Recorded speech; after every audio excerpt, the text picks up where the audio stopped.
শ্রীলঙ্কা বাংলাদেশ টি-20 সিরিজের খবর। সিরিজ নির্ধারণী ম্যাচে কলম্বোতে লড়ছে দুদল। লঙ্কানদের দেয়া 133 রানের টার্গেটে ব্যাট করছে বাংলাদেশ। এই মুহূর্তে প্রেমাদাসা স্টেডিয়ামে আছেন রিপোর্টার তারেক হাসান শিমুল। খেলার সবশেষ খবর জানতে সরাসরি যাচ্ছি তার কাছে। শিমুল, বোর্ডে টার্গেটটা 133 রানের, কাজটা এখন ব্যাটসম্যানদের। বাংলাদেশ ব্যাটিং করতে নেমে প্রথম বলে ইনিংসের কিন্তু উইকেট হারিয়েছে। আম্পায়ার্স কলে এলবিডব্লিউর শিকার হয়ে কিন্তু পারভেজ ইমন প্যাভিলিয়নে ফিরে গেছেন। 133 রান তারা করতে নেমে খুব বেশি তাড়াহুড়ো করার কিছু নেই। 120 বল থেকে 133 রান টি-20 ক্রিকেটে এটা খুবই একটা সহজ টার্গেট। বাংলাদেশের দলের ব্যাটসম্যানদেরকে আসলে বুঝে শুনে ধীরস্থিরভাবে খেলতে হবে।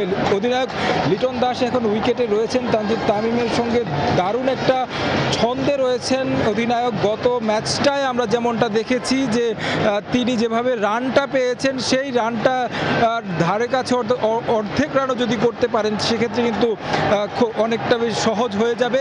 বাংলাদেশের ইনিংসের যদি বোলিং ইনিংসের কথা যদি একটু বলি, একটা পরিবর্তন যে আসলে কতটা ইম্প্যাক্ট ফেলেছে যেটা নিয়ে আসলে বারবার আলোচনা হয়েছে। মেহেদী হাসান মিরাজ কেন আসলে টি-20 এই একাদশে সেই জায়গা থেকে শেখ মেহেদীকে আসলে দলে অন্তর্ভুক্ত করার ফলে যে পরিবর্তনটা আমরা দেখেছি, 17 রান দিয়ে 4টি উইকেট নিয়েছেন এবং যে 4টি উইকেট সবচেয়ে বেশি ভয়ঙ্কর হতে পারত শ্রীলঙ্কার সেই 4 উইকেট তুলে নিয়েছেন।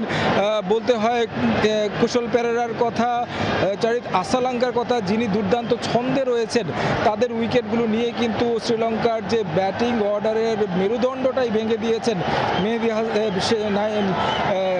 শেখ মেহেদী।